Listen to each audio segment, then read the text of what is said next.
everybody, welcome to the channel. I'm Don, this is Rockin' the Country. I've got a gift request from Eliyahs Romans. So Eliyahs, shout out to you, my friend. Thank you for this gift and request. It's another Jan Howard song, The Real Me. Now, I don't know this song by Jan. I've done a few reactions to Jan more recently, and folks have really liked her. She's old school, definite traditional country. And but the only song that I know titled The Real Me is by The Who, and I actually saw The Who in 1980 or 82 at the Garden, Madison Square Garden, and at the time, it had been the loudest concert ever recorded at the Garden. I think it was 115 decibels. For some reason, that's sticking in my head, but I doubt Jan's song is that one. But hey, maybe it is. Maybe The Who covered Jan's song. Now, that would be an interesting twist. But all right, let's see what Jan's got for us here. The Real Me.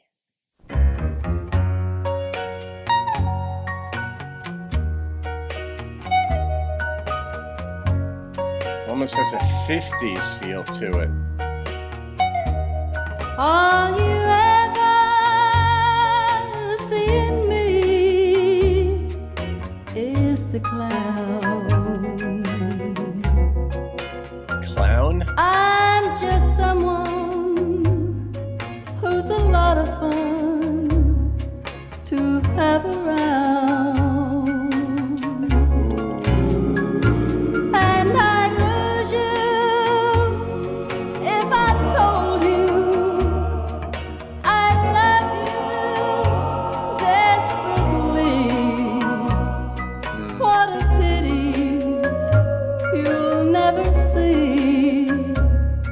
The real me. That's brutal.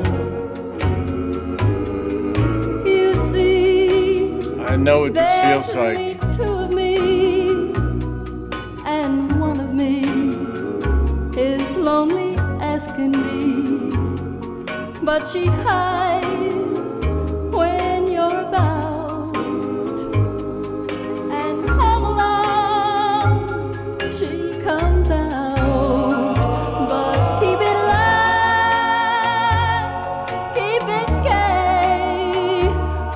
Don't reveal by look, word or action how I feel.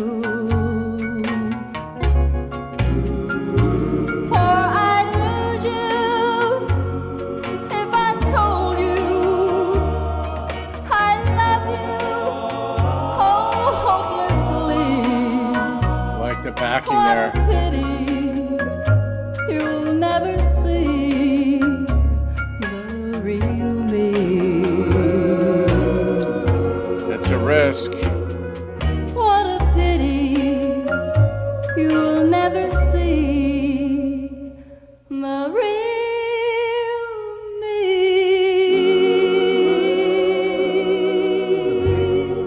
Yeah, relationships are hard. Whatever it is, I mean, it's funny. Humans are funny in this way. We're socially oriented. The vast majority of us are. We exist in social context, and we like the depth of what would constitute a deep relationship, a marriage, let's say. But then trying to sort of like match the two personalities and dynamics and ways in which people communicate, or in this case, you know, she was fun and happy, and maybe he just sees her as a friend, but she's like, you don't see the real me, how much I love you. And the thing is, though, it's a risk. If she tells him she loves him, she might lose a friend, but it's tormenting her because she wants more than that with him. So that was the question in the song. I think, would I lose you? I think it was, if I told you I loved you. And so clearly they have not, in the song, even kissed. It's never, I don't even think it's gotten to that point. He likes her around because she's fun. But she sees that as he only sees the clown. He only sees her as a clown. And that would be brutal too. But she might be misapprehending the way he sees her. Maybe he's just sort of like afraid himself to show that he likes her. So you take, we're funny, the dating game with humans. We take those little measured steps. We feel the other one out. The other one feels us out. We try to read the signs. We misread them. Maybe we read them correctly. And especially when you're younger, like let's say this song was about a 20-year-old love, like 20 years, someone's 20 years old, they're 22 years old, they're young. They don't know enough how to read the signs or to be confident enough or what have you.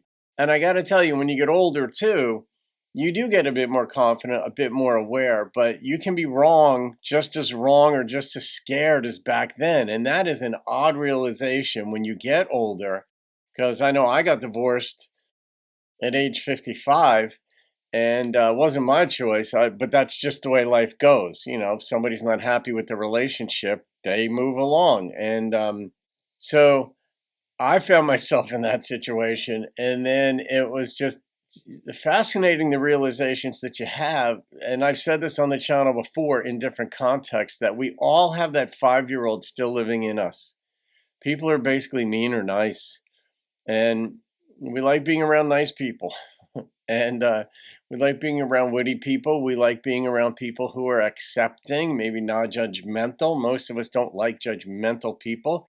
We can put up with a certain amount of judgmentalism, as I call it, but when you're younger, this kind of thing plays into it. But when you're older, it does too, because if you really love somebody and you don't know if they really love you, it's scary. It just is, because you only get so many trips around the sun, as we say. 80 or so years on this planet. I mean, I've got longevity in my family, but part of me thinks that's overrated. But maybe I should do a subject. Maybe I should do a video on my Thinking Theology channel on that very idea. Is like living longer overrated, or is it quality of life versus quantity of life? But all that said, it plays into how we relate to another person. We may fall in love, but we know we want to spend our time with that person. And in this song, I mean, she sang it beautifully. She had a tenderness and a delicacy. I don't know who wrote this, but she sang it very delicately, and very simple, but you could feel it. And it just goes to show, I mean, if this came out in the 50s or 60s, the dynamics of human behavior don't change. Our fears, our joys, our hopes, they don't change. People don't change. Like, the human race doesn't change in terms of what we want. People back in the year 200 were the same as they are now in terms of getting their heart hurt. And, they wore different clothes and things change, but people don't. All right, I'm going to rate this. And, man, it was such a simple boom, right in the moment song, Eliyahs, that the number that popped into my head was a 9.1. And it was just not overdone. It was just proper and just right there. So that goes in the playlist of songs of 9 and above. All right, folks. Hope you're doing well. Have a great day. I'll see you on another video, and keep rocking the country.